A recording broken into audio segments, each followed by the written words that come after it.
Saludos, mi gente. Welcome to the Hispanic Association on Corporate Responsibilities Black History Month webinar titled Afro-Latinas in Corporate America, a conversation on race and identity.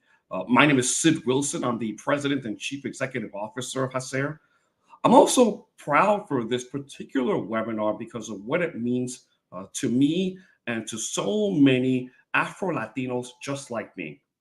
You see, this is my 10th year as the CEO of HACER. And 10 years ago, when I became the CEO, I was the nation's first ever Afro-Latino CEO of any national Hispanic organization in US history. And I'm proud of the fact that I'm no longer the only Afro-Latino CEO leading a national Hispanic organization. But we know that the issues that impact Afro-Latinos is often a topic that doesn't get discussed enough and is often considered misunderstood, sometimes even within our own community. And that's why these series of conversations are so important for us to hear from Afro-Latinos, and in this case, all women as Afro-Latinas, about the unique intersectionalities of being Black, Latina, and a woman. And so we look forward to a great conversation on our topic of Afro-Latinas in corporate America, a conversation on race and identity. And so I'd like to now present our moderator for our session today. She is the Executive Vice President and Chief Operating Officer at HACER, who, mind you, I must also say, is history making herself. You see, Sylvia Perez-Cash is also the nation's first ever Afro-Latina Chief Operating Officer of any national Hispanic organization in U.S. history. So I know that she's going to do a great job moderating the session with our two esteemed panelists. So with that, I pass it to Sylvia Perez-Cash. Take it away, Sylvia. Thank you, Sid. I really appreciate the welcome and the acknowledgement. It is a very unique position, and I'm proud to hold that in our country's history. I'm honored to be here today moderating our conversation about Afro-Latinidad, specifically from the perspective of gender. We talk a lot about the intersection of race and ethnicity at HACER, not just because of our personal connections to this space, but because we recognize how important it is for the field of diversity, equity, and inclusion to have more of an embrace and more of an understanding of how multiple identities do impact an individual's sense of inclusion and long-term sense of belonging at any individual company. At HACER, our mission is to advance the inclusion of Hispanics across the corporate sector. We look at 4 pillars of inclusion: employment, procurement, philanthropy, and governance. And across all of those spaces, we understand that there is a sensitivity to the multiple identities and the diversity of the Hispanic community within those identities. So I'm really thankful for everybody who's joining us today, and I'm very thankful for the opportunity to have a conversation with our esteemed panelists. First, I'd like to introduce Pamela Fuller. Pamela is the lead author of the best-selling book, The Leader's Guide to Unconscious Bias: How to Reframe Bias, Cultivate Connection, and Build High-Performing Teams. She has worked both in the private and public sectors, most recently as the Area Vice President at BetterUp, and previously with Franklin Covey, a well-known firm. Also here with us, thank you, Pamela. Also here with us today is Sandra Cruz. Hi, Sandra. Sandra is a lead customer success manager at DocuSign, a Latina in the tech sector. We know how rare that is, right? An Afro-Latina at that. In 2023, she was also named by the Association of Latino Professionals for America. So she was named as a member of their Rising Star list. So she's definitely a leader, as well as Pamela, somebody we want to keep our eye on in the future. Welcome, Sandra. So as I said, this is a really exciting conversation and one that I'm thrilled to be able to have with you. And I want to share a kind of top of mind, as it's also timely. Just last week, Sid and myself were invited to the White House, along with many others, for the nation's first Afro-Latino Day at the White House. Now, I'm a Washingtonian by birth, and I can tell you, in addition to one relishing in the moment of being in a room and the White House filled with beautiful, dynamic Afro-Latinos from all over this country, in all positions, all fields, I was also personally struck by being in Washington, D.C., a city where, when I was raised, was 80% African American, that honestly, didn't have a lot of space for other identities, right? And so to be able to show up not just as Black, which is the identity that I very much was embraced in my childhood as a Washingtonian, here I was being able to show up as an Afro-Latina, frankly, for the first time as a professional in my hometown. And it was a very special moment, that sense of visibility. And I think that sense and that kind of empowered, that awareness is what I'm really leading with in our conversation today, is that this conversation is intended to bring visibility to you as individuals, but to all of our Afro-Latinas who are listening to this conversation either now or later, and frankly, to all the folks who don't identify that way, but really want to understand who we are and how we show up in multiple areas of our life, in this case, the workplace. So thank you so much for joining us. I'm going to give you guys a chance to introduce yourself with your own stories, right? I think it's very important to share your story in your voice. So Sandra, I'm going to start with you. Why don't you tell us a little bit about who you are, what you do at DocuSign, and how you identify?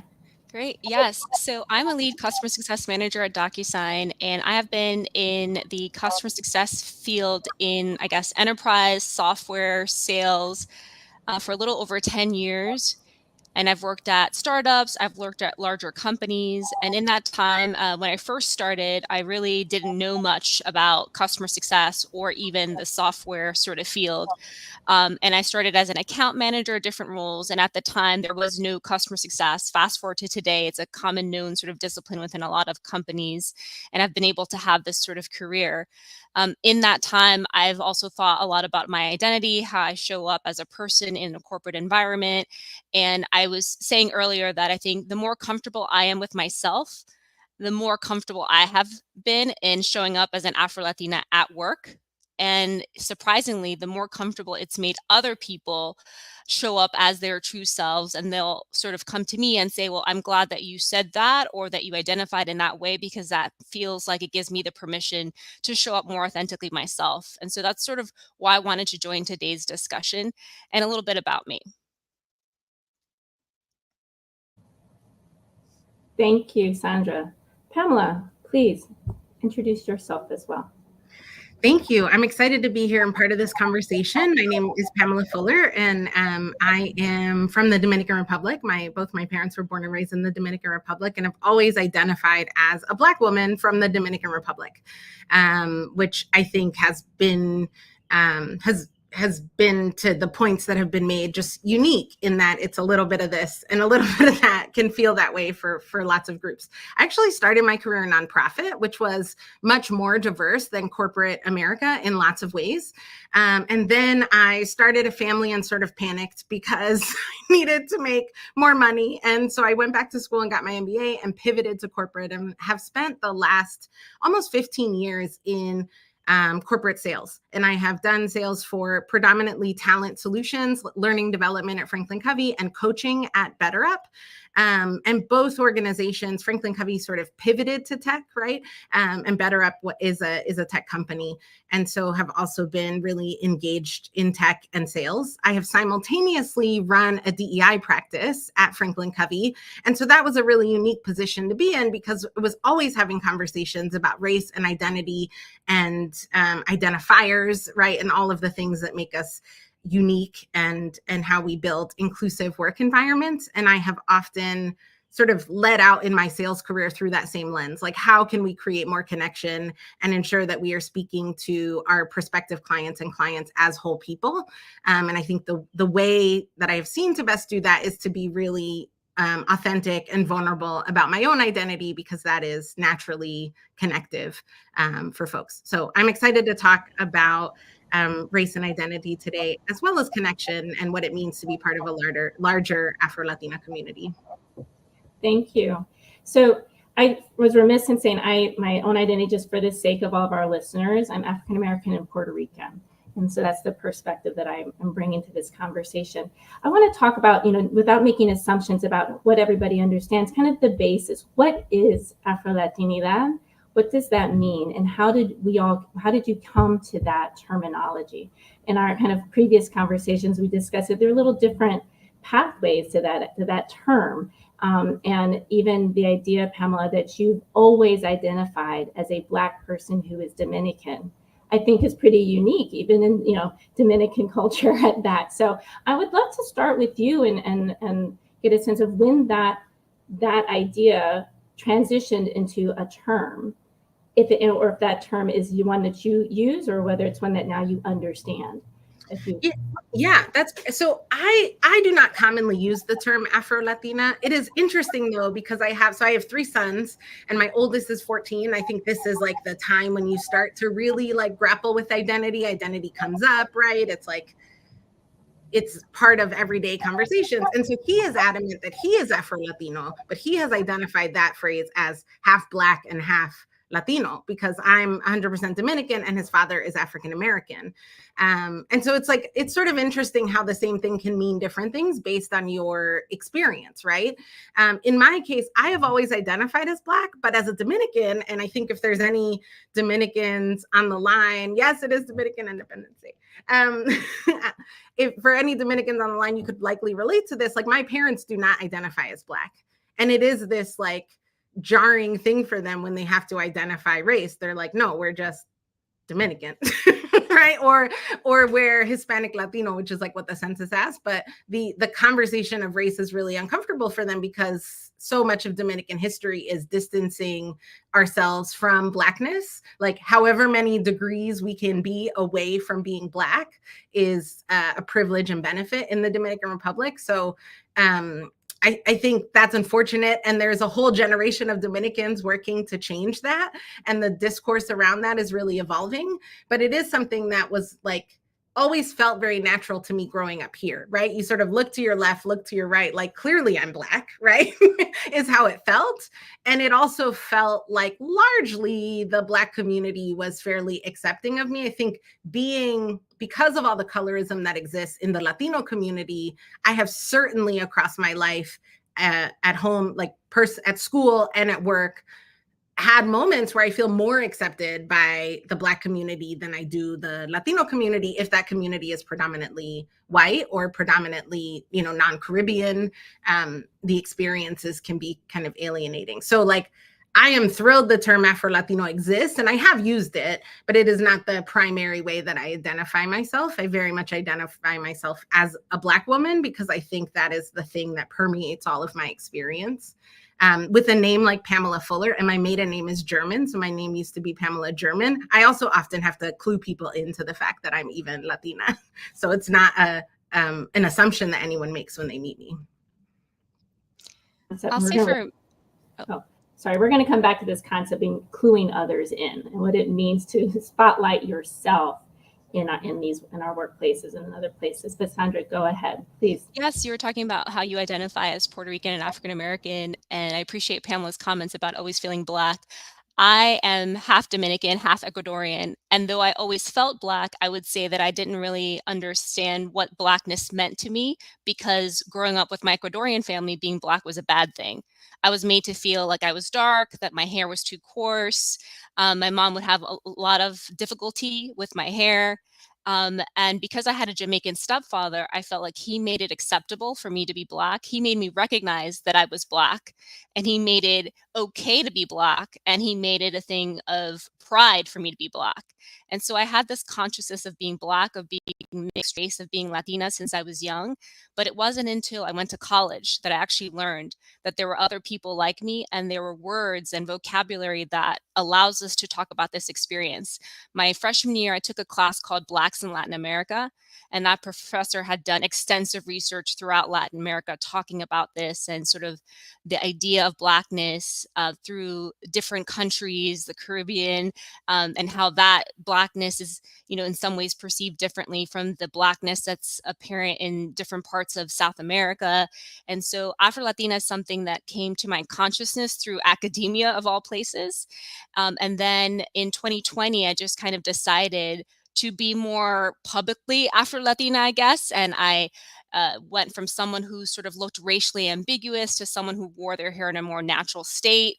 I changed my LinkedIn profile to say that I was Afro-Latina. And so I have been, through the years, as I get sort of more understanding on what it means to be Afro-Latina, really embracing it and defining it for myself, but also defining it in the way that I think other academians define it, and sort of taking strength in that and knowing that other people have studied this, that the way that I felt growing up is something that's legitimate and that a lot of other people have the same experience. Sandra, and it's true. Thank you, Sandra. It's true. I think that the power of language goes a long way to helping us understand the feelings that we're having, the observations that we have, and the dynamics that we're managing as Afro-Latinas in the world. I want to take our conversation to where HACER really spends a lot of its advocacy energies in the corporate sectors, in our workplace.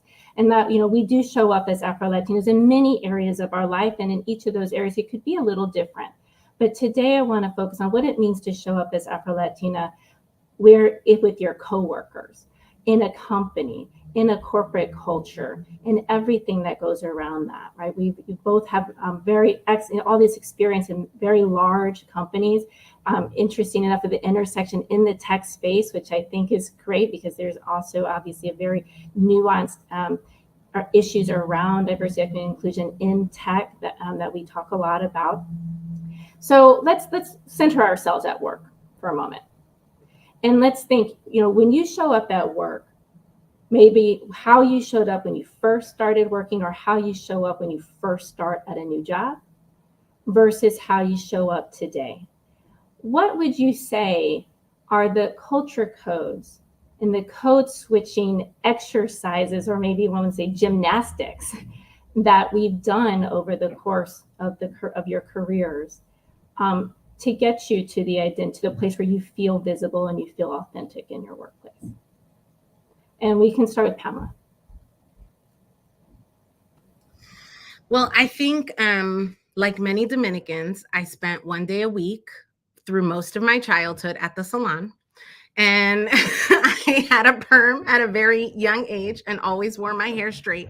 And I think like my very grown up revolutionary act when I first entered the workplace was not to straighten my hair.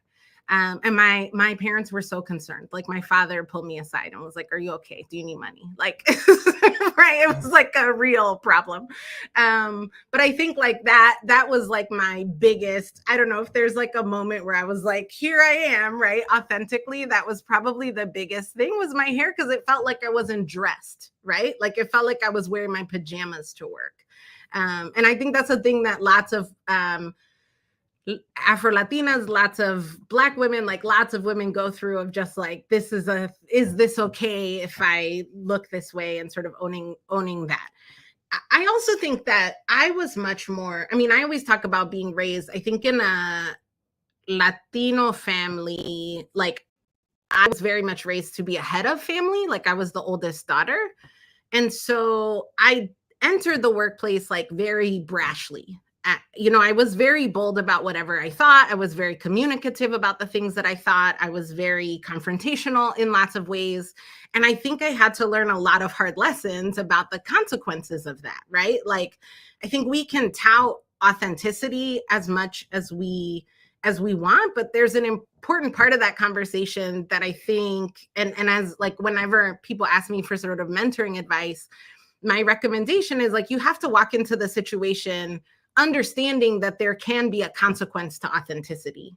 As I grow professionally and grow in my career, like, I am happy to pay the consequence, right? Like, I don't want to be in a place that doesn't want my hoop earrings and my Jordans and my, I was someone raised in New York in the 80s and 90s. Like I curse pretty fluently as part of my conversation. There's research about what that says about my intellect. It's good, right? Like, so I think I've come to the place where it's like I've achieved so much, at least in like my sort of the mantle of how I view my professional career. Like I've achieved so much that I am not in a place where I'm willing to be anything but my authentic self.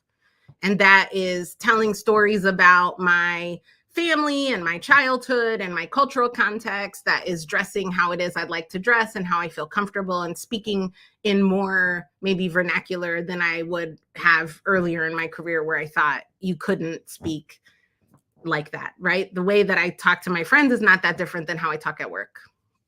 And I think that's been in evolution. And I paid some like steep prices for doing that out the gate, and then maybe overcorrected at points in my career. And that felt so uncomfortable that I sort of pivoted back. The other thing I would say is like having been, I was at Franklin Covey for 10 years and then I pivoted to Better Up. And so it was the first time I had been in a new place. And I did come into that a little bit more tepid. And it wasn't the way I sort of like thought about it in my head was that not just like, do I need to be authentic, right? That's important for me. But also like Better Up had to earn my authenticity, right? Like they had to show me, I sort of felt my way through initially the first couple of weeks to figure out like, just all, you go through 100 interviews and you think it's a good fit, but I also like you feel it out and you sort of like check under the cover and pressure test a couple things, say something in this meeting or wear this to this meeting and sort of see how people respond to it, just to like calibrate whether there will be consequences and then make like a more conscious decision about whether I'm okay with those consequences or not. Thank you. I thank you. I want to really highlight the term earn it. I think that's a very powerful framing for how, when you choose to be authentic. And I think what it doesn't say, but what it implies is that a company benefits from our authenticity. And so when you choose to be authentic at work, it is you giving the company an asset, right? You showing up as an Afro-Latino woman in your workplace is an asset for any company that you work with. And so for them to earn it is a really unique kind of way to approach that you don't have to show up authentic if you don't think they deserve it. And if they don't deserve it, you probably won't be there very long, right? Which is the other thing that you said. But I want to thank you for that framing. I want our listeners to kind of think about that concept for a little bit. Now, Sandra, we talked, along these same lines around this concept of visibility and the importance, of being visible. Pamela alluded to kind of the mistakes that she made, kind of coming in with her, oldest child, I'm out here to win it, right, from brashness in the beginning. But there's other people may come in with other cultural codes, right, that they are leading with and that they have to learn to navigate in the workplace along with the identity. So maybe you could share kind of your story and experiences with that. Yes, I would say being half Dominican, half Ecuadorian, and not really fitting in anywhere, I kind of felt like I needed to be the opposite of what Pamela described as being bold and coming in brazen.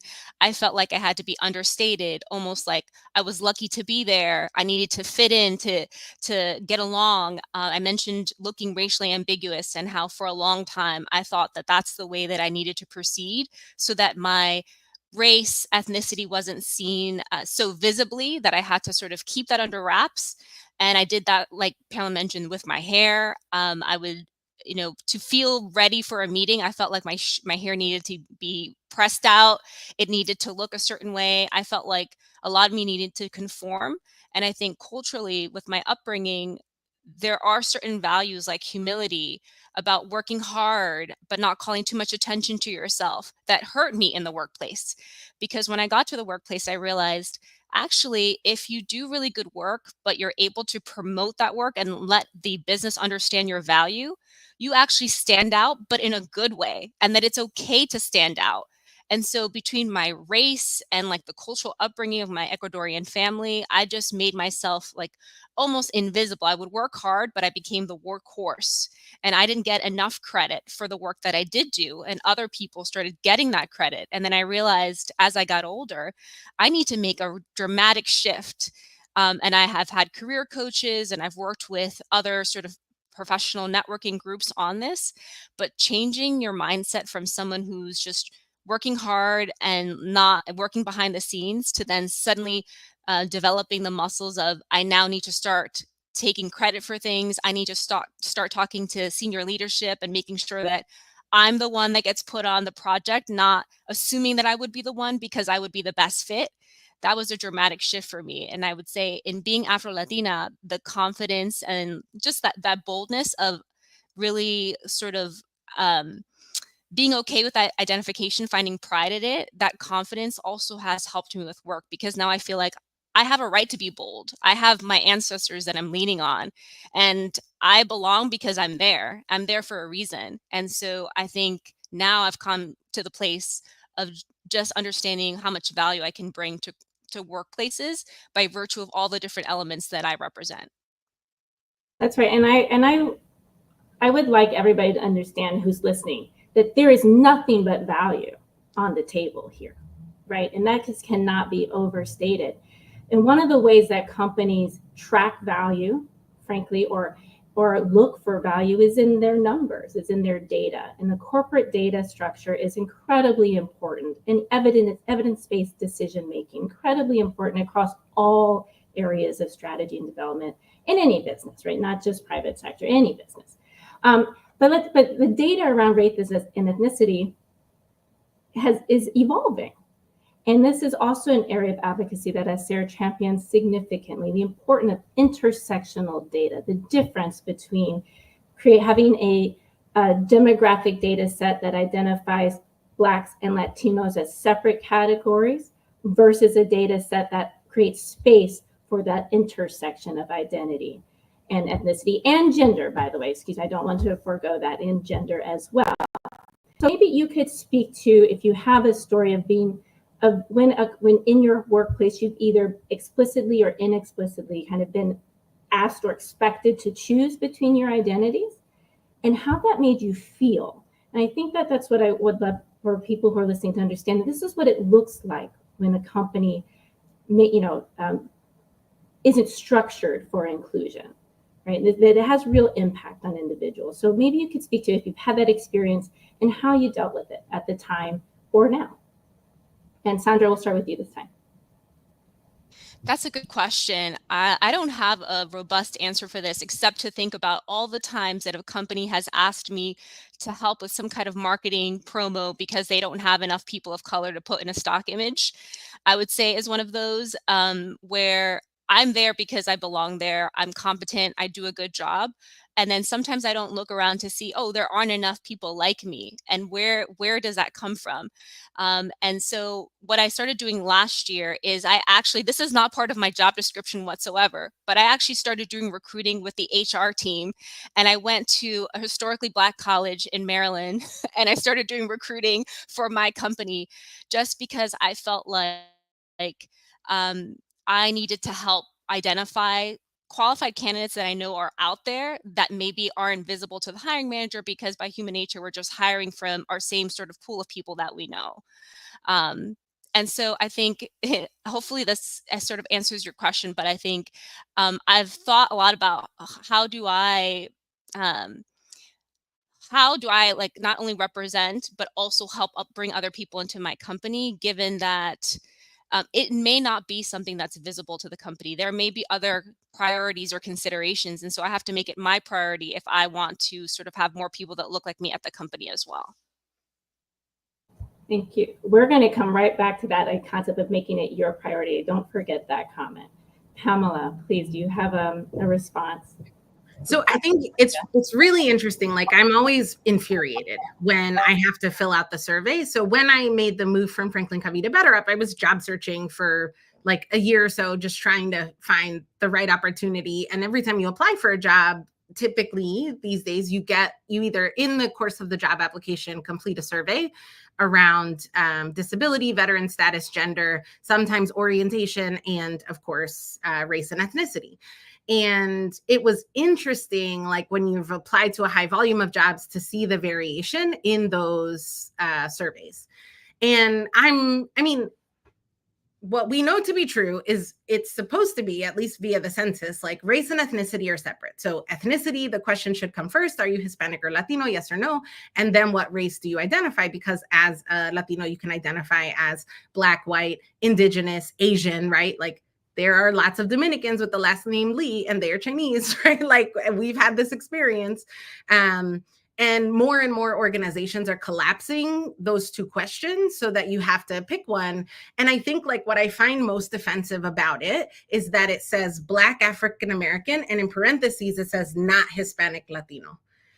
And then there's like a 2 or more races and an other, but there's not like a write-in. You don't get to say what you are. You have to like work within these options. And I feel like in that moment where you have to pick, or I, have to pick Hispanic Latino or Black African American, not Hispanic Latino, right? I always pick Hispanic Latino because like technically it is the more factual thing. It would not be factual to say Black, not Hispanic Latino, but it is, again, just maddening. And I think it has repercussions for like when you look at the ERGs that are invested in. Like if you looked at ERGs across organizations, especially organizations that are not massive, so you look at organizations at like 1,000 employees or less, or a couple thousand employees or less, and there are plenty of them that have a Black ERG but do not have a Hispanic Latino ERG, right? And like if you look at their numbers, it might look as if that population doesn't exist.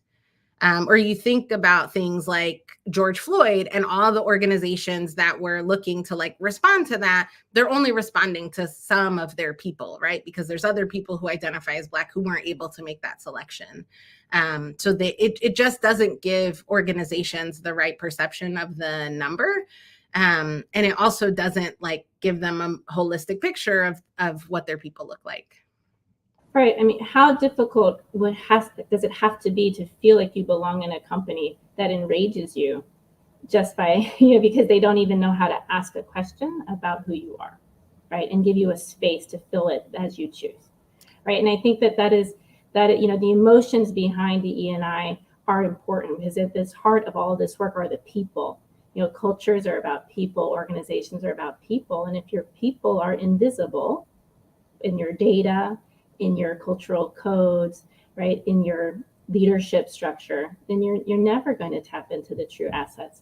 I do want to acknowledge that we had a little prompt on the screen that we will be taking Q&A for this esteemed panelists. So please start thinking of your questions. We have about a little less than 15 minutes before the Q&A period. So kind of get them ready, start taking your notes because we'll have lots of questions available. Time for your questions with the panel. So I want to tap into kind of two things, maybe simultaneously for the sake of time. One is the importance of the ERG. Right? We know that this is a very significant structure for engagement and advocacy, for retention, for business development, depending on how advanced the ERG is and how integrated it is into a business strategy of a company. And I also want to kind of think about the role of an ERG in creating space for Afro-Latinidad and for us being Afro-Latina, right? Both in terms of kind of any gender bias that we're battling along with our race and ethnicity identities, but also this concept of visibility. And Sandra, remember coming back to your comment about when you decided to shine your own light, not just on you, but perhaps on others. Right. So and think about, I want to kind of bring those two together and think about this ERG, this concept of visibility. What does that raise for you? And Pamela, we'll start with you. So I have, this might be like unpopular, slightly controversial opinion. I have mixed feelings about ERGs. And I always have. And the reason for that is that I think, there are these sort of like 3 buckets, categories of ERG. There are like affinity groups that are more social in nature. There are employee resource groups that are really about like mentoring and equal access to opportunity. And then there's business resource groups that are responsible for contributing to some some part of the business strategy, right? Like the strongest example of that is like Pepsi and Lay's have ERGs contributing to like, how do we sell more to Latinos and how do we sell more to African American communities, et cetera.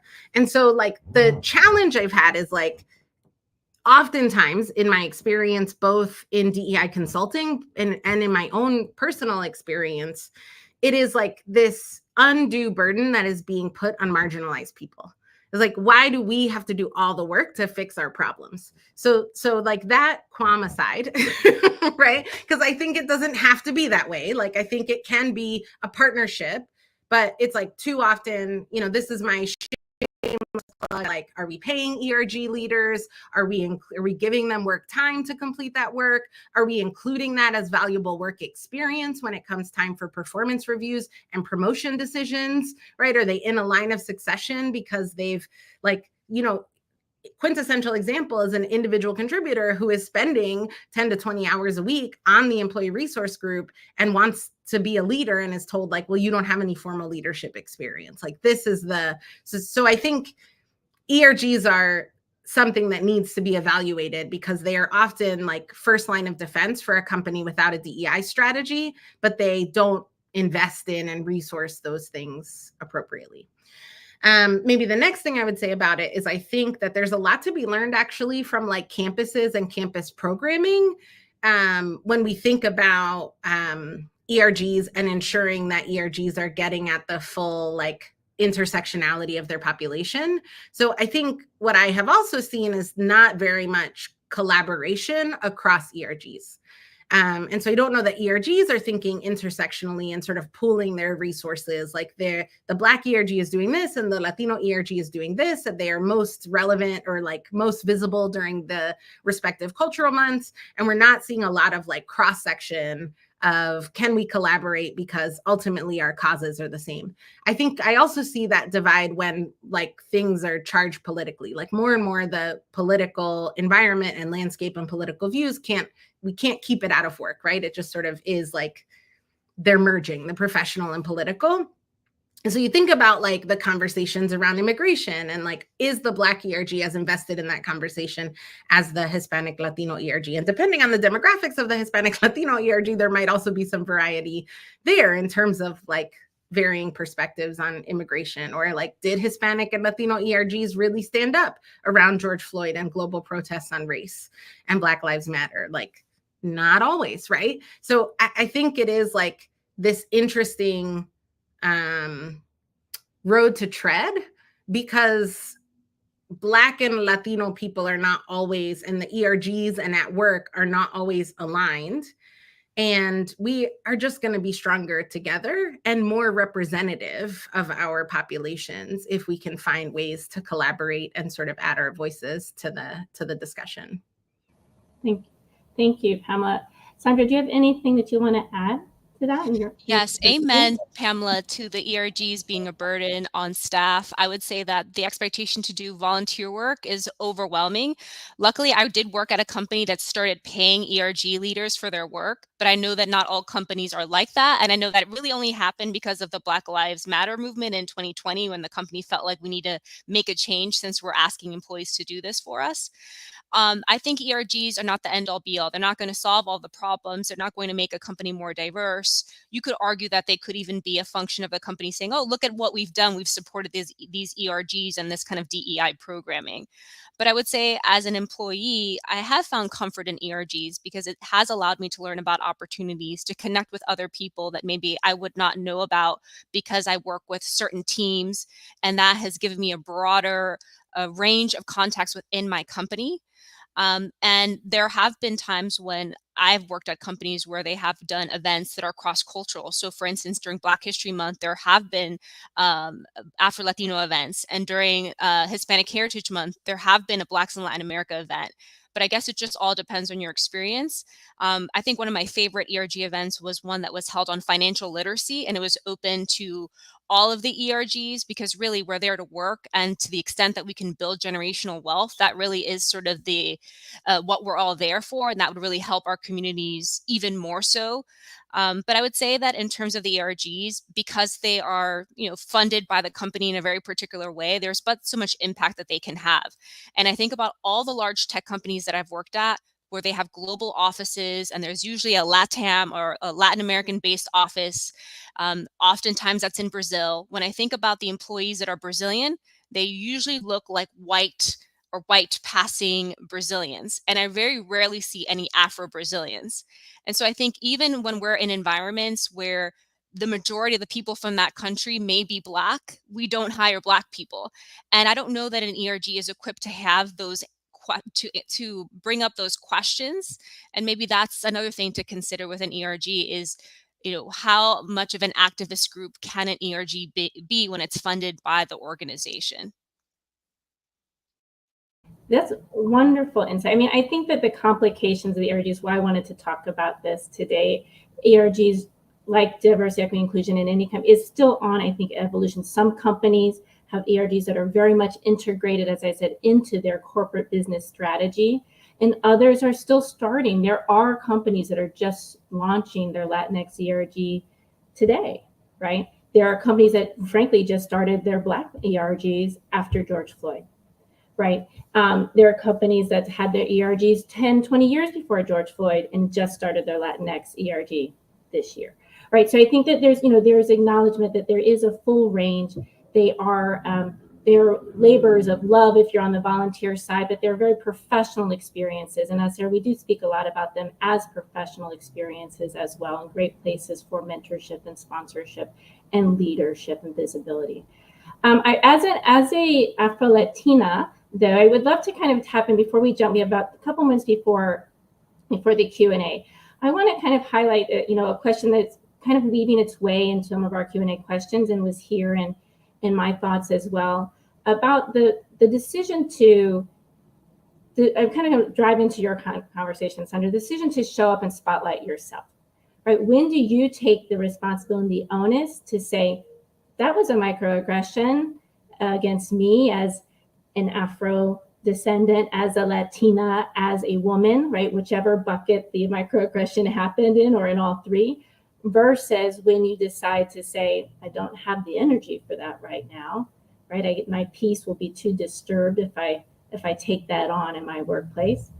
Or when you say, hey, this is maybe an HR issue, right? This is actually not my responsibility to transform into an individual learning opportunity for my colleague, that this is something the company needs to address as part of its culture.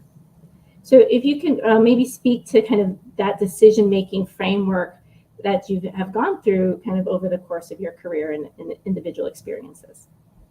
And Pamela, I can start with you again, sorry. So I think, it was interesting. I was at Franklin Covey for 10 years. It's a very conservative company in terms of, it's publicly traded, but it's headquartered in Salt Lake City, Utah. Lots of the leaders are politically conservative and not very comfortable with issues of DEI and lots of white men, right?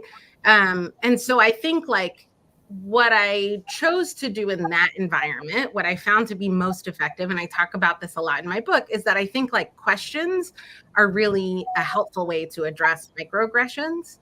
So and it's not, I don't intend this to be passive aggressive. I just have found in my experience, this is actually the way to get someone to sort of uncover whatever it is that's going on for them. When if they say something that I find misplaced or feels like a microaggression, just sort of ask, calling them on so what makes you think that? What do you mean, right? Having them sort of explain more what they mean, I think is interesting. So in my role at Franklin Covey, I traveled a ton, and I had weeks where I was traveling 3 out of the 4 weeks, and I have 3 kids now. At the time I had 2 kids, and I worked with a lot of men who had stay-at-home wives. And so for them, so I got a lot of I don't know how you're away from your kids. My wife could never be away from her kids, from our kids. And I would be yeah, I love them less. It's easier for me to leave them, right? In my head, it was this is what a asshole thing to say, right? But I remember, like, in particular, one consultant was doing some facilitation I was observing, and he had a comment about me, a story he was telling about how he didn't he didn't really know what to make of me when he first met me, and he had never met anyone like me, but that every time he talked to me, I talk about my kids. And that really showed him that I, like, despite all my travel, was like a committed mother. And I was like, and this was a compliment. And so I was like, pull him aside. I was like, why would you think, like, do you know a mother who's not committed? Like, why would you, right? Like, why would your default be? And I think, like, when you can ask these questions in private, I don't think that's like a public, you don't want to put someone on display, they'll get defensive. But I have, like, just as I've moved through my career, I ask a lot of questions about the things that people say, or if something rubs me the wrong way.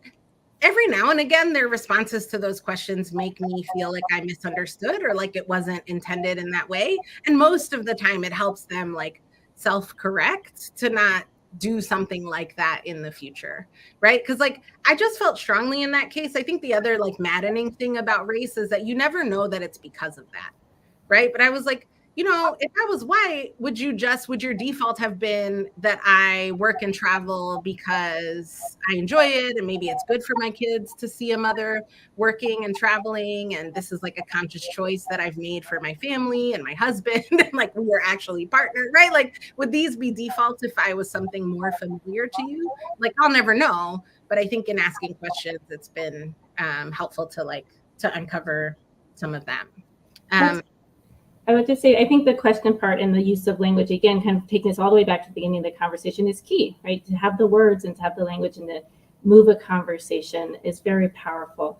Sandra, do you have anything quick text? I want to get to the Q&A. We have some questions. Sure, I was going to say that my answer to the question depends on the day. Sometimes I feel a responsibility to do more, to teach, to explain, and other times I feel like, don't bother me. I have work to do, and we're here to work, and I shouldn't have to sort of explain these things to you.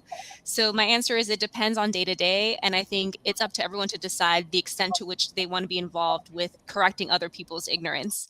Outside of that, I would say I do think Pamela's point about asking questions is good, and to the extent that we need to be aware of, like, assuming positive intent.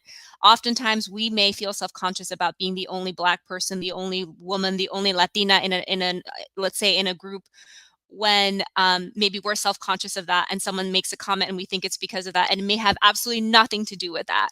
Maybe that person's just a jerk. Maybe that person's just difficult to work with. I work with a lot of difficult people, and I don't think they're being difficult to me because I'm Afro-Latina. I think that I could be white man from Salt Lake City and they would be difficult. And so that's part of being in corporate America, is knowing that it's competitive. Some environments can have a lot of tension, and it's going to be difficult at times, and it will be difficult regardless of your race, ethnicity, gender, sexual orientation, et cetera, et cetera, et cetera. Yeah. So we have a question. So one, I just want to acknowledge Judith on LinkedIn. So her question really did tap into kind of this concept of choice and self-advocacy, how you manage that. So I hope we addressed your question, Judith. There's a question here about programming. And so, we were talking about ERGs, and we didn't really talk about, they play a significant role in the kind of creating these engagement spaces, both for allyship and for community building within affinity groups. Given that this is Black History Month, and we are intentionally having this conversation during Black History Month, this is a part of Black history across the globe, as well as the United States. We are a part of that. How would, what kind of ideas, or, how would you like corporate America to show their understanding or to give visibility to the Afro-Latina experience as they consider kind of both, Black History Month, perhaps programming engagement strategies, but also Hispanic Heritage Month strategies? And this was a question that's coming from Victor Lopez Salazar on LinkedIn as well. Do you have thoughts, Sandra? Excuse me? I was asking Sandra if she had thoughts. Oh, yes. I think in addition to you calling out about just like the month and the Hispanic Heritage Month and Black History Month making space for that, I do strongly believe that there just needs to be more of us. And that's why I'm committed to doing recruiting events. That's why I mentor young people. That's why I even have to consider my own career, because in a perfect world, I would just kind of stay where I'm at doing what I'm doing. And sometimes I feel called to be in a leadership position because I feel like I need to make it okay for other people to step into similar roles. So I'm also kind of thinking through how that works. But I would say the best thing would be for us to increase the number of people that are present, and whatever we can do to increase that beyond just having cultural events, which I think are wonderful, is really where our power lies. Unless you have a burning response, Pamela, I'd love to get to another question. Do you have a response? No? No. Okay, so then I wanted, there's a question here about college, and Pamela, I'm going to direct this question to you specifically because you referenced kind of the campus as an environment that corporate America could learn from, right? But I think that this question is driving at when you are on a college campus and you maybe are developing in these intersectional spaces, then you transition to a corporate culture that does not have that dynamic, right? What would you, if you had to do it again, how would you wish you had been prepared? What would you say to that, new professional about, how to prepare themselves for the transition and what what strengths they do have coming in versus the strengths that you had to learn about later in your career? I think like we live in a time where there is so much information available to us. But we also still live in a time where, like, if you're at college, like a lot of the things that are being put in front of you are not necessarily from diverse perspectives. So like, I felt like in college, we learned a lot about like Black history and well, depending on what you're studying, right? But there was like a lot of classes readily available about history. So Latin American history and Black history and like political realities and how things got to be how they were, right? But it's a lot of like historical. There is a lot out there right now that is about the professional experience that people are having as Black people, as Latinos, and as Afro-Latinos and Afro-Latinas, right? And so like I would say as a college student, like, what are the podcasts you're listening to? Who are the influencers that you're following? Looking for DEI practitioners that are Afro-Latina, of which there are many, and I'm happy to make some recommendations, and reading books that are like, there is like the Minda Hart's The Memo, right? That wasn't out when I was in college, and it's all about how to navigate work as a woman of color. And it's written in plain language and really helpful, right? And so there's like all these resources like that. And I would just say not ignoring that part of your education. Like, what is the curriculum you build for yourself that is to ramp into corporate America? And I think that, moving forward, and I want to flip the question now to the other side of the career spectrum. So if you're that younger student, using your resources, expanding your, diversifying your own kind of custom curated information data sets, right? Who are you listening to? Who are you following? What books are you reading? The university isn't the only place to get educated, right? We have a lot of control in that now. But there's the other side of this coin, and Sandra, I'm going to direct this to you because you've referenced a lot the importance that you have seen about when you show up as Afro-Latina, how they create space for other people. But we have lots of executives, kind of, very senior folks in corporate America who we also want to show up as Afro-Latina, Latino, Latinx, right? So could you maybe speak to what you would say, the same way Pamela would do, what she would say to that younger, new entry-level employee? What would you say to the 30-year career professional about why, if they haven't shown up yet, why it's really important for them to do so, how they make a difference for their companies and their corporate culture? Yeah, that's a great question. I think sometimes we don't have those conversations because we just assume that they may not be interested. And so it's also like finding the courage to talk to them to see like what their interest level is, because there are a lot of people who have good intentions, but they're afraid with the current climate of saying the wrong thing, or coming across in a way that may be tone deaf or insensitive. And sometimes we need to go to those executives with sort of an open mind and say, like, this is something that's of importance to us. It's important to me as an Afro-Latina. And I wanted to give you space to see if you had any questions or if there's something you want to learn more about. And can we have an open dialogue about how important this may be to you? I think that would be sort of a good first step. And I found when you talk to executives, they're actually open to doing anything that's going to make their employees feel more satisfied, to achieve more. But sometimes they don't know how to have the conversation, or it's not prioritized to them because they have a lot of people talking in their ear. And so the person who talks the loudest, or the people who talk the most, are going to sort of be in that person's ear. But it's a matter of us, I guess, if we want to make the change, we have to be the ones to initiate the conversation and then take it from there.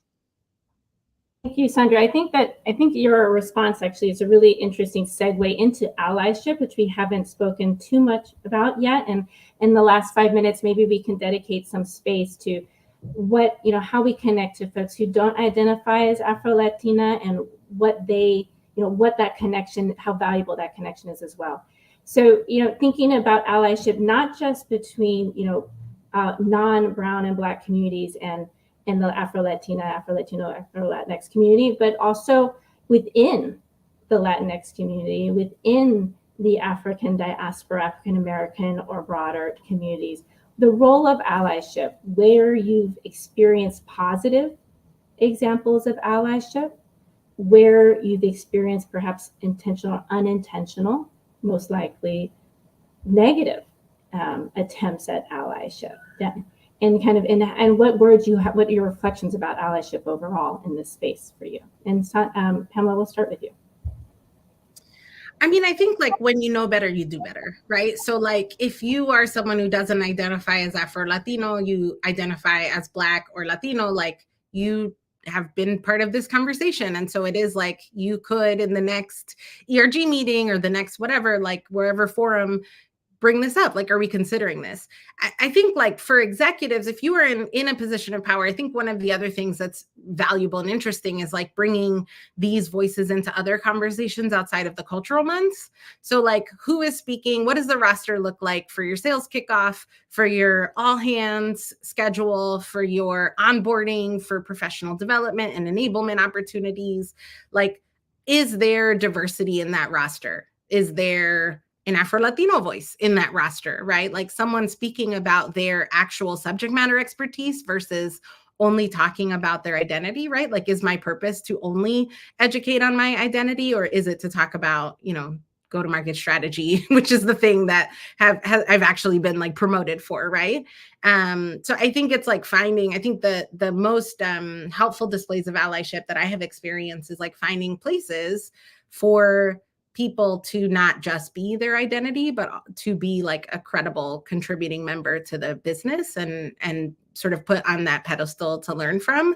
I think the most problematic like allyship I've experienced is like being called out. Like, Pamela, I know you have thoughts on this. Like, Pamela, would you want to share with us? Like, then when I don't, and I'm a vocal person, like I will share, but I don't think it's appropriate to be always called in that sense, right? I think it's important to be like, because then I'm a monolith. Like then the only thing about me is my identity versus everything else. Right, kind of the balance of how do you create space without finger pointing and making assumptions about why that person should be there, right? If it's not based on actual performance first. Sandra, do you have anything, what your reflections on allyship and how it's shown up for you? Yeah, I think when I think about allyship, I think of it two ways. Not only do I want people to come to Black History Month and Hispanic Heritage Month events in terms of the cultural aspects, but then I also have to be willing to go when the Disability ERG has an event, when the LGBTQ ERG has an event. And so to the extent that I have time in my schedule, I also make it a point to try to go and support those other communities, because I feel like that's an important aspect that sometimes we miss, is that sort of you stand for yourself, but you have to kind of stand for everyone else to highlight how important all of this is. I would say allyship isn't necessarily a bad thing. The example that you mentioned of being called out, I think the reflex for that is because sometimes they may not know enough people. And so they keep calling on the same people over and over again. And that's why I keep going back to the importance of us just finding more people so that you don't get called on every time because you're the only Afro-Latina person that they know. You're on mute. I'm sorry to cut you off, but we are at time. I just want to say you're absolutely right that sometimes it's just a matter of not having enough of us in the room, not enough of us to choose from. But overall, I want to say thank you so much for sharing your stories with us. Thank you so much for helping us here celebrate Black History Month from our perspective. We all know that these conversations are important and they are vulnerable, and it takes a lot to show up in a meaningful way. So with that, I want to say, congratulations to you for being you in the ways that are meaningful in the spaces in your life, and as well as say thank you for your contributions to our conversation. And I hope this was a meaningful space for everybody who's listening to us today. Have a wonderful day. Thank you so much. Thank you so much. Thank you.